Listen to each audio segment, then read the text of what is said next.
is getting older, world is getting colder. Trying to get sober, Lord help me get stronger. World is on my shoulder. How you doing today? This is the 12 and 12 podcast, the podcast about real life recovery, growth and development, redemption, because that's what this is about. And if you have not yet subscribed to the channel, do me a favor. Tap that subscribe button and share for more. Also, if you have any problems with substance abuse disorder, severe mental illness, please don't hesitate to contact our sponsors, First Step Recovery. They will be happy to help you. You see the numbers up top? Contact them. They'll help you out. Or if you happen to know anybody that needs help, don't forget to reach out to those numbers. We have a special guest today, Ricky. How y'all doing today? My name's Ricky. Hey, nice to meet you, bro. Nice to meet you. Appreciate you coming on the show today. So, yeah. Tell me a little bit about yourself, bro. Where you from? I'm from Louisville. Grew up over here. Moved to Indiana a little bit whenever I was 17 with my mom, and I came right back over here. I'm 20 now, so. Oh, yes, nice. Is your dad around? Your mom and dad? No? I've never met my birth dad, but I've got my stepdad. He raised me. Oh, yeah? Yeah, my mom and him got 2 little girls and a boy now. Oh, nice. My other brother, he's 15 or 16 right now. 15 to 16? Yeah. Have you ever used before? When did you start using? Okay, well, What's your first experience? Because I know you're still young, so you know a lot of, you know what I'm saying, you didn't have 20, 30 years to do it, you know what I'm saying, but when's the first time you ever used? How about that? I started smoking whenever I went into foster care. I started smoking weed. In foster care? What led you to foster care? My mom, my stepdad and my mom, they were my stepdad was Louisville's most wanted for marijuana trafficking in 2015. I went from there, went to my grandma's house, and then my granny passed, and I ended up going to a abusive foster home for 4 or 5 years. Louisville's Louisville's most wanted? I could pull it up today. Shannon Key, Louisville's most wanted. What? Dang. Pull it up today. My mom and his face is sitting right there. What? How long did they get? He was supposed to get 10 and did 7. He got out on good behavior, or he had health issues that led to him getting out earlier with good behavior or whatever. And my mom, she just did 4 years. So. They were co-defendants? Yeah. All right, cool. How old were you when it happened? How did you feel at that time? Man, it killed me. I don't exactly remember how old I was, but I ain't gonna lie, it killed me. I was young. I think I might have been like 8, 9, something like that. I don't know, but it killed me. I don't feel like anybody wants to get ripped away from their mom and dad that young. Yeah. You know? Yeah. I really consider him my dad too. He's there. That's your dad. He definitely took it up. Man, sorry to hear that. So you stayed with your grandma after that? Yeah. I stayed with my grandma before I went to the first foster home. So, okay, you stayed with it. And then she passed away? Yeah, and then she passed away after like a year or 2. And then now I had moved in with my foster parents. And they were abusive? Abusive. Where they used to beat the crap out of you and stuff like that? My foster mom, I didn't have a foster dad, I had a foster mom. She had this belt with spike, like, those belts you see emo people wearing. Like with the little metal pieces on it. Yeah. I used to get one of those. And she used to beat you all the time? All the time. I don't even want to get too far into it. Yeah, I don't even understand why people get into that, the aspect of being a foster parent, and then you just try to take stuff out on other people's kids. That's crazy. Yeah, and I ain't gonna lie, she was crazy in the head. It made her happy.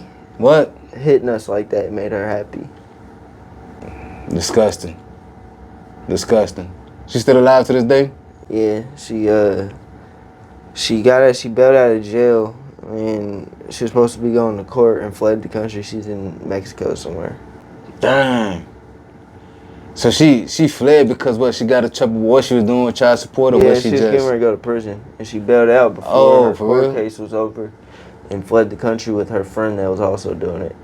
So they stayed beating. They were just beating every time. For 3 years straight, all I had was peanut butter and jellies for dinner, but breakfast, lunch, and dinner. Swear to God, nothing different for my birthday, nothing. Dang. Dead serious. That's freaking crazy, man. That's that bull crap, man. I don't got no respect for people that like to hurt children, man. I pray for your soul. What but she was at the doing, what same they time, do it's is the crazy. people who do that is because you get paid money to be a foster parent. Yeah, So they take the money and treat you like shit and then run away. That's basically what she did. that's what happened. Yeah. That's horrible. I'm sorry to hear that there, bro. Yeah. So how long she been going out the country, you said? Since I was 15, 16. So she been gone for a minute. Yeah, she was in jail for a minute too. Bailed out. Or got out somehow, and she was still supposed to be going to court over it. And last I heard, she fled the country. So what did you happen to go after being in foster care? Really, I was on my own. Just out there on the streets? Just with my brother. Was your brother in the same foster care as you were, or was it Yeah. the same one? Yeah. So he received beatings also? Yeah, but I got like real close friends I consider brothers too, though. No, not in foster care together, but like, I would go over their house after school and whatnot, just hang out with them. There'd be days like where I wouldn't want to go home and put up with my foster mom shit, and I would take the beating just to not go home. Yeah. So I wouldn't go home, and then I know I'd get my ass whooped later. Yeah. So those But were I people. would do it just so I know I didn't, just so I didn't have to go home.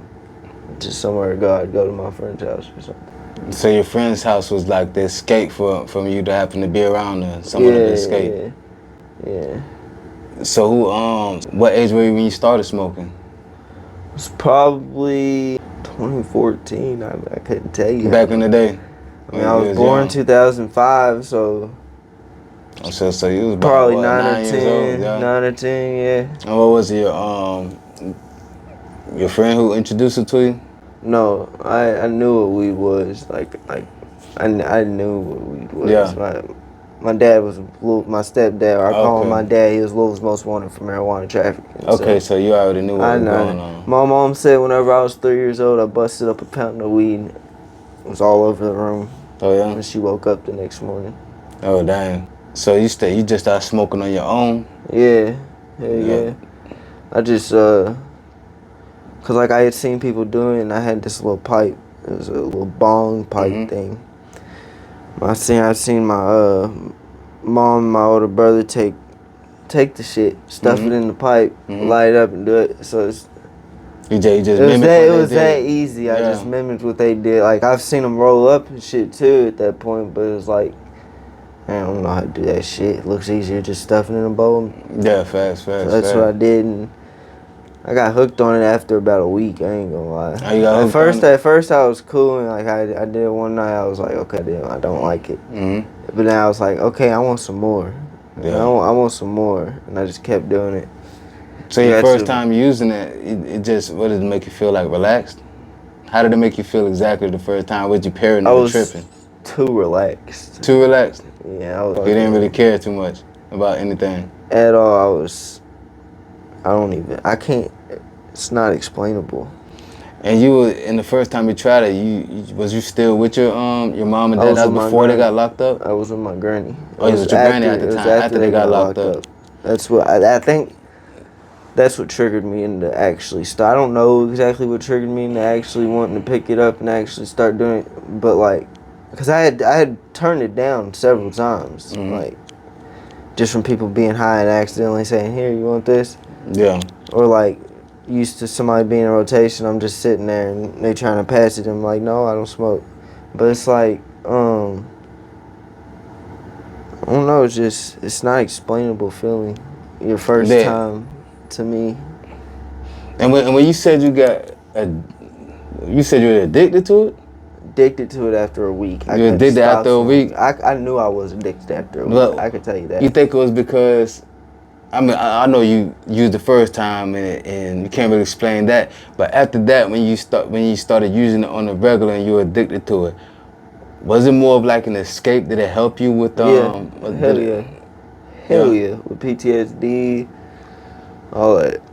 I mean, by that time, man, by 8 years old, I seen so much shit, it's not even funny. Yeah. Like, it's not even funny at all. I watched my I ain't gonna say that. But yeah.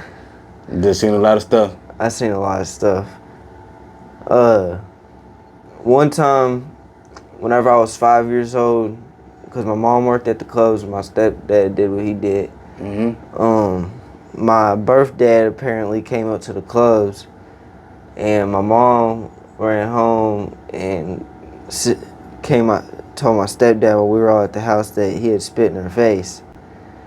Your mom came and said that your dad, your real dad, spit in her face. Yeah, and he did do it. Oh, he did do it? Yeah, so Damn. she loaded up all me, my sister, and my older brother in her car, and he loaded up me in his car. I watched my stepdad go into that club with a gun, pull my birth dad out by his collar, put the gun down his throat, and said, "If you ever piss in her face again, I'll pull the trigger." Dang.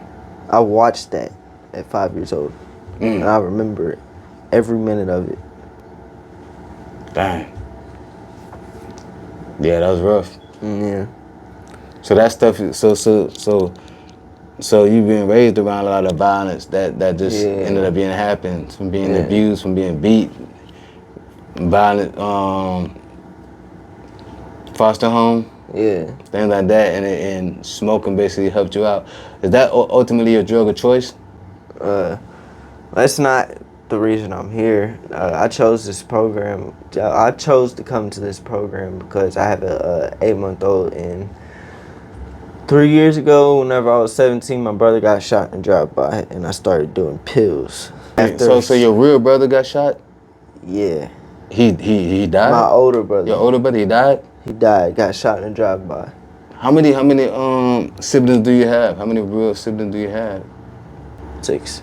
6? So what, 6 brothers and sisters? Yeah. So your oldest one Was a brother. was a brother. And I have an older sister. Older sister. Then it's me. Then it's my younger brother and my 2 younger sisters. So did all of you get split up in the foster care? 2 older ones did. Well, no, my older brother didn't. The one that's dead didn't. But my sister and from my sister down, except for the 2 baby sisters that were born while we were in foster care right after they had got out of jail.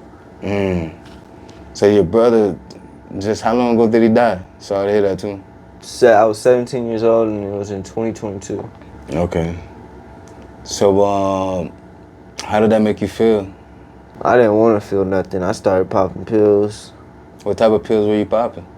I was on Zans, I was taking Neurotins, I was taking... Shit, I even tried meth at one point. That's how I lost a lot of weight. Oh, when you were doing the meth? No, or just not, the pills? I just did meth once. One Just time? The pills killed my weight, really. Yeah. Yeah. So were you drinking with it also? So you was taking pills and smoking? Taking pills and smoking. Dang, so you were down. I was drinking occasionally. I don't really like you drinking. don't like, to me. Yeah. It's so nasty. It's just so nasty. Yeah. Drinking no good, people. No drugs good, drinking definitely not good either. It's horrible. So you were popping pills and smoking at the same time? At the same time. So you're walking around like And the thing is, with the meth with me, the reason why I didn't like it is because meth will get you high. And then after the high goes away, you just want everything. You want to fidget and, try to clean this or fix that, or you know how. Yeah, you had too much energy. Yeah, all that made me want to do was just smoke, so I could chill out. So you could chill out, yeah. Definitely suffering from PTSD. You just already probably made your anxiety go off the charts, kind of, right? So, and then I suffer from this thing. It's called RAD. It's reactive attachment disorder, and I suffer. Well, that's from. I was told that's from probably getting ripped away from my mom and dad whenever I was a kid. And it's called RAD? RAD, R-A-D. R-A-D? Reactive attachment disorder. Okay. And then I have So exactly what is reactive attachment disorder? Like how does that affect you? I don't really know how to explain it. I just been told that all it basically is something that young kids or normally suffer from that have been in foster care or abusive situations. It's like it's like PTSD, but for kids. Like once you're attached to somebody, you never want to lose them. It's called reactive attachment disorder because you've lost so much. When you don't want to lose somebody. So you Especially, you kind of either distance yourself or get really close with somebody. And once you're really close with that person, it's hard to get unclose, you know? So how has that been affecting you so far since your diagnosis? Crazy for real, but I mean, it's never really bothered me as much as my PTSD. Like, all it really is like, I gotta watch who I get close to, cause it's like be really friendly in your face and then turn around you and talk about you. Yeah. So with me, I've always been an open, talkative person. So if I'm I feel like once I open up to you, we should be cool. But it's like, then again, I can't trust you. Yeah. You know. Trust is definitely a big factor. Even with me, man, I feel like honestly, it's like, man, if I can't trust you, I don't really want to deal with you. Right. You know what I mean? Right. Cause I know I'm seeing a lot, man. Like they said, I had PTSD, extreme anxiety, depression before, you know. Right. But thank the Lord that He took away a lot of the trauma. I know a lot of that came from a lot of trauma, and I had to learn how to forgive a lot of people who did a lot of things. I had to learn to forgive myself, and then that helped me out a lot with a lot of stuff that I dealt with. You know what I'm saying? Because it's you don't really want to deal with people, man. Especially if you like if you keep it solid with a person. You know, you keep it solid, you expect the same. But there's very few people who like to keep their word. There's very few people who's real out there. There's very few people who want to deal with you because they deal with you. It's always some type of ulterior motive or something. You know what I'm saying? So it's like, you know what I'm saying? It's a lot of time to be alone, I guess. So a lot of people have association, and then I feel like they mix the association with friendship. Right. Be like, yo, listen, y'all are really associates, but friends, that's something that's proven over time. You know what I'm saying? Like, you gotta prove, like, you prove that to each other. You know what I'm saying? It ain't like it just comes and I know you in 6 months and all of a sudden we're friends. You know what I'm saying? Nah, over time, I believe it takes years to, you know what I'm saying? And people only get really 1 or 2 real friends throughout their lifetime. That's just how I feel personally. You know what I'm saying? People gonna be with you through thick and thin, and it's not about what you got, it's not about what you can do for them, they're just really there. But so after your brother died, how did that and you started taking pills, how do you feel like it made you react? Like how did it make you feel with going down? I don't know. Cause I already hated myself for what happened, but it's like it made me hate myself more because like, why are you doing this to yourself? I just got reckless. The only reason I stopped ever doing pills is because I got with this girl and we figured out we had a baby on the way. But it's like, the pills was, I don't know. That's just another undescribable feeling. It's like, It made you numb. It made me numb to everything, but it like made me so stupid and naive and hateful at the same time. Like I pushed everyone away off. Oh, so it didn't take away the pain. No. It made the pain actually worse. It made it worse and then numbed it on top of it. So it's like, once I sobered back up, all I wanted to do was get high again, because whenever I'm sober, I gotta think about all this I've done. You feel me? I gotta come to realization of what I was doing while I was high.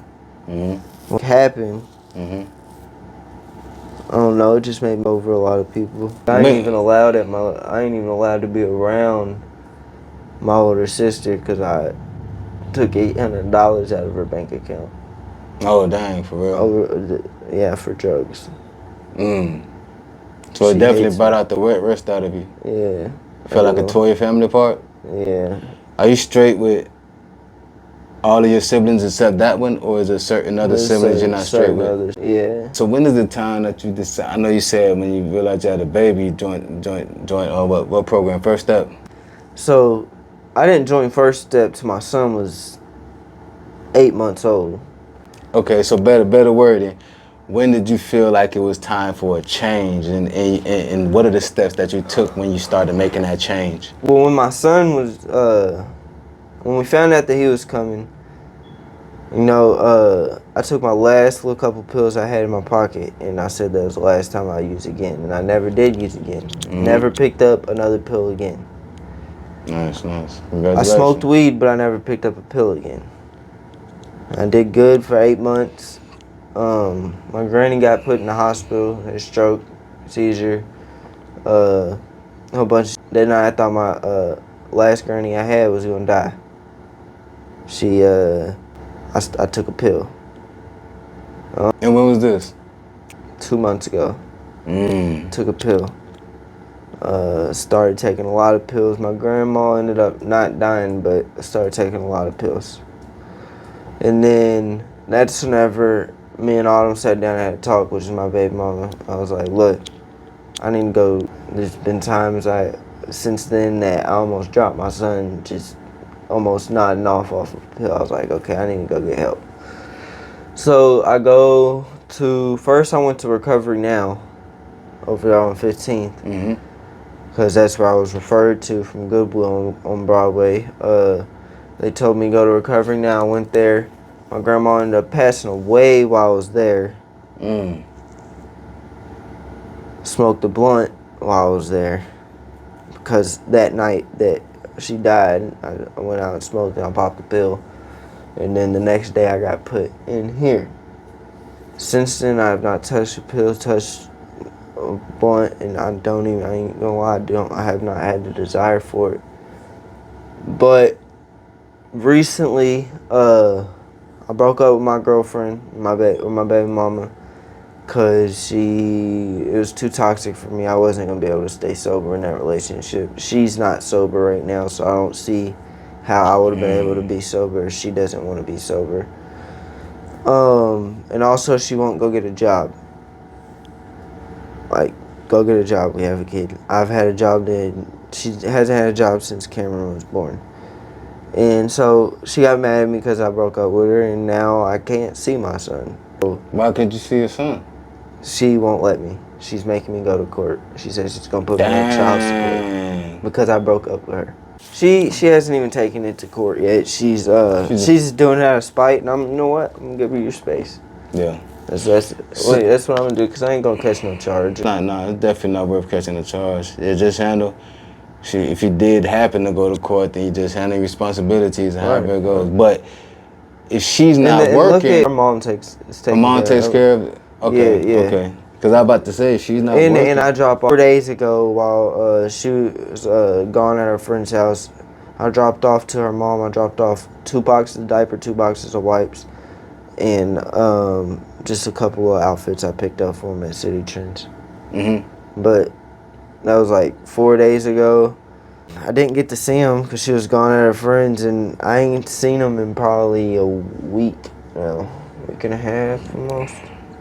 Being that you're in First Day Recovery now, and you've been trying to get focused on keeping it right, even though those situations happen, because it seems like every time something like a tragedy hit, it's right whenever I'm trying to do good. Yeah, it's when you're trying to do good, and then that's when you go back, and then kind of like a coping mechanism, right? Yeah. Like it kind of, a lot of people do that. Trauma, re-trauma, things like that, it just sparks you to try to, that's a trigger.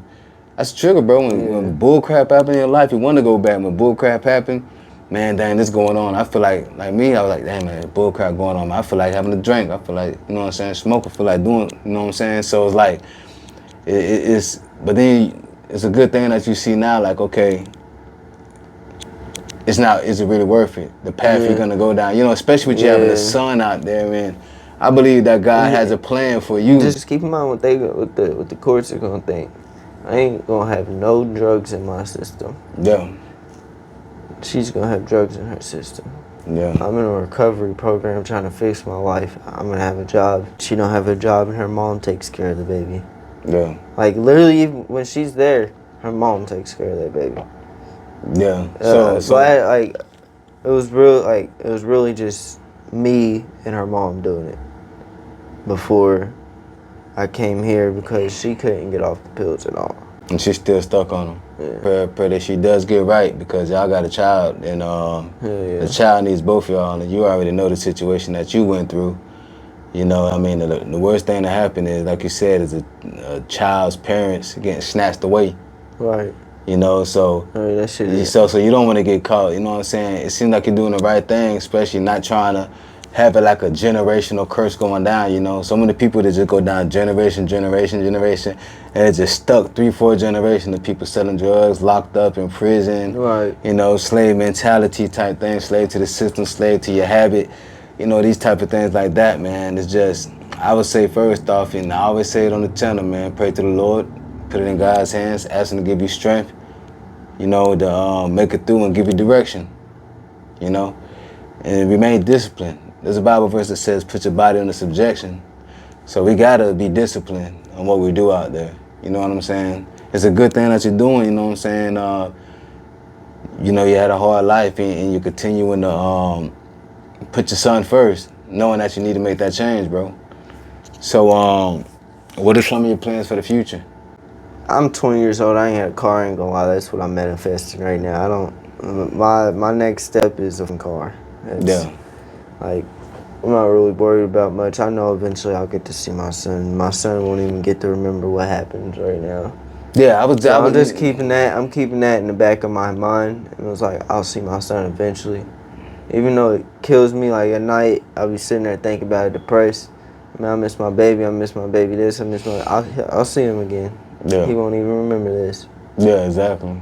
So I keep that in the back of my mind right now. I'm just focusing on my goals to better my life, not only my life, though, my son's life. That's a good thing. I was literally telling somebody that not too long ago. I was like, and they had a young child, like 2-3 years old, and they was like, man, I'm just mad I missed these years, man, and just I'm thinking about this, thinking about that. I'm like, I understand where you're coming from, but the good thing is that you're getting yourself right now, and that the child's not even gonna remember this time frame that you wasn't there. Right. You know what I'm saying? So at this time, even though you're not there, focus on getting yourself right, focus on your goals, focus on your mission, your purpose in life. You know what I'm saying? Focus on staying sober. Get you a job, like you said, get your car. You need to weigh back and forth to work.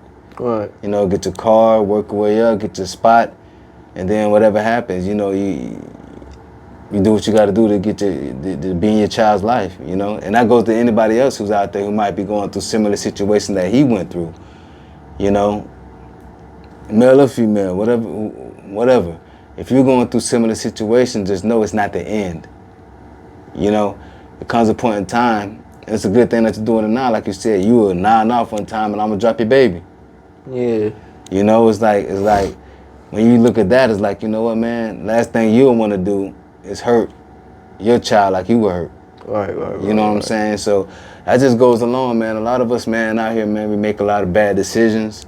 And a lot of decisions fall from bad decisions that our parents might have did. Some of us have good parents and just happen to do some bad crap anyways. But it just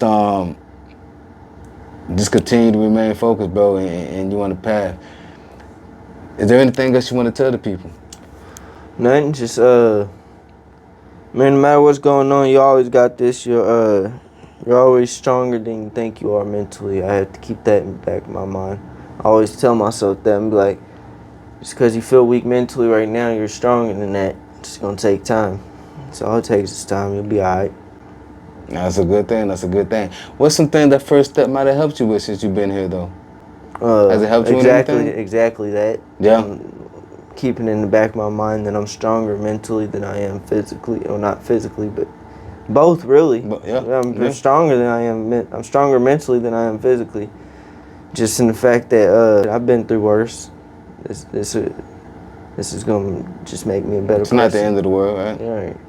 Just gonna make me a better person. Do you feel like the staff and everything kind of cares about your First Step? Oh yeah, I love the staff here. They're all really cool. Get along really well with all of them. Man, if you need help, come here. They'll point you in the right direction. Yeah. I know that's one thing about it too, man, because I moved from Orlando, and me working here, being in Kentucky about a year, been working at this place for about 4 months now, I definitely can say that the staff here do care about First Step. The owner cares about First Step than clients. The clients in First Step, you know. It's more like a family environment, you know. It's not always happy peaches and cream, but that's just life.